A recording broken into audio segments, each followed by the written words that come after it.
علامہ اقبال علیہ رحمہ کہتے ہیں میں بچپن سے ہی قرآن مجید پڑھنے کی عادت رکھتا تھا، آواز بھی بہت اچھی تھی اور ہمارے گھر کا ماحول ایسا تھا کہ میں قرآن مجید کی تلاوت کبھی بھی ترک نہیں کی تھی۔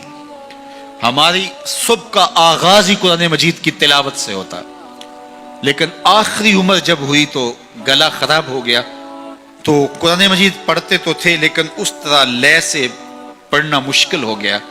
تو جس طرح لوگ حال پوچھتے ہیں جناب کیا حال ہے، تو لوگ بتاتے ہیں کہ یہاں درد ہو رہی ہے اور یہ مسئلہ ہے یہ مسئلہ ہے، لیکن اقبال سے کوئی جا کے پوچھتا کہ حضرت کیا حال ہے، تو اقبال کہتے کہ لطف قرآن سحر باقی نہ مان، باقی سارے مسئلے ٹھیک چل رہے ہیں، جو سحری کے وقت قرآن پڑھنے کا مزہ آیا کرتا تھا وہ مزہ مجھ سے چھن گیا ہے، اس لیے کہ میرا گلا خراب ہو گیا۔ اللہ نے آپ کو سحری کے وہ لطف اور وہ مزے اور وہ سرور نصیب کیے ہیں، کبھی ان سے محروم نہ ہونا، اپنی صبح کا آغاز قرآن مجید کی تلاوت سے کرنا۔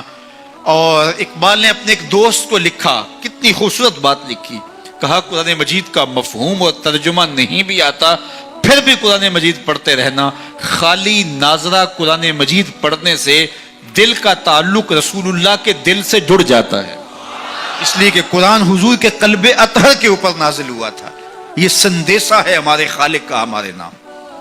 تو ہم اس کو سمجھیں کہ اس میں ہمارے نام پیغام کیا ہے، ہمارے نام میسج کیا ہے۔ اس کتاب اللہ پہ عمل کرنا یہ ممکن تبھی ہوگا اگر ہم اس کتاب کو سمجھ کے پڑھیں گے۔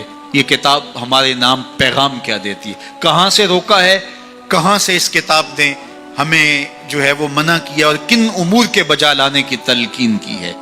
اس کتاب کے تقاضوں کو سمجھنے کے بعد اس کتاب پر عمل کرنا یہ ہماری زندگی کا لازمہ ہونا چاہیے، لیکن افسوس ہم نے کتاب اللہ کے ساتھ جڑنے کی بجائے اس کتاب کو طاق پر سجا دیا اور اس کے مفاہیم سے ہم نہ آگاہ ہو سکے۔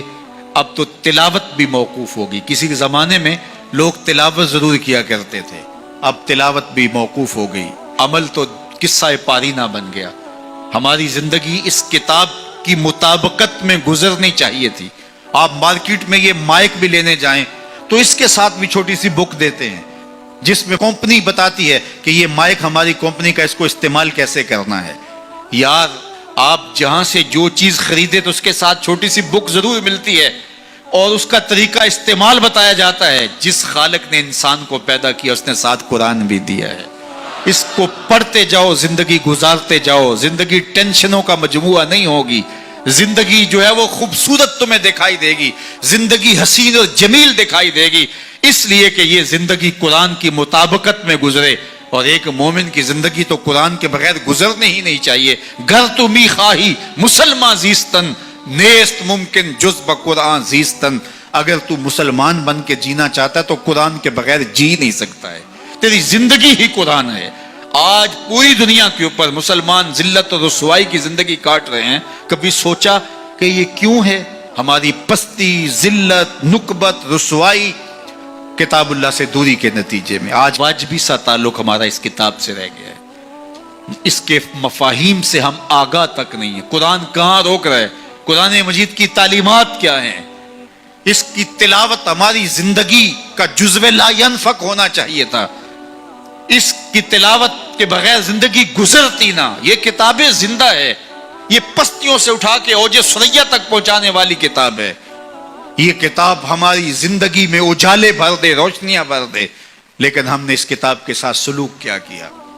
بڑا خوبصورت لہجہ اختیار کیا اقبال نے، ببندے صوفی و ملا اسیری، حیات از حکمت قرآن گیری، بآیاتش ترا کار جزی نیست، کیا از یاسین او آساں بمیری۔ اللہ اکبر۔ اقبال کہتے ہیں کہ اس دور کے صوفی نے اور اس دور کے ملا نے تیرے ساتھ زیادتی کی، تو پھنس گیا ان کے پھندے میں۔ صوفی نے بھی تجھے اور سمت لگا دیا اور مولوی نے بھی تجھے اور سمت لگا دیا۔ جو منصب تھا صوفی و ملا کا، تجھے جس راستے پہ ڈالنا تھا اس راستے پہ انہوں نے تجھے نہیں ڈالا۔ اس کتاب سے تیری دل بستگی نہ ہو سکی، اس کتاب سے تیرا تعلق مضبوط نہ ہو سکا۔ قرآن سے تجھے صرف اتنا سروکار ہے کہ جب تیرے بوڑھے کی روح اٹکی تو تو سورہ یاسین لے کے بیٹھ گیا کہ میں اس کی تلاوت کروں اور اس کی روح آسانی سے نکل جائے. وہ کہتے ہیں اس میں کوئی شک نہیں کہ اس کی روح آسانی سے نکلتی ہے. سورہ یاسین کا مرنے والے کو فائدہ پہنچتا ہے, مجھے اس پہ کوئی اعتراض نہیں ہے, لیکن کہتے ہیں مجھے افسوس اس بات سے ہے کہ اس قرآن سے بھی تو نے مرنا ہی سیکھا, کاش اس قرآن سے جینا سیکھ لیا ہوتا.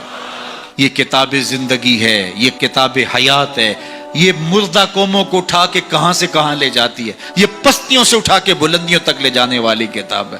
اس امت کے پاس اتنا بڑا نسخہ کیمیا ہو اور وہ در در رسوا ہو رہی ہو, تو اس کتاب سے دوری کے نتیجے کے اندر یہ سزا ہمیں کاٹنی پڑ رہی ہے. آئیے اس کتاب سے جڑیں.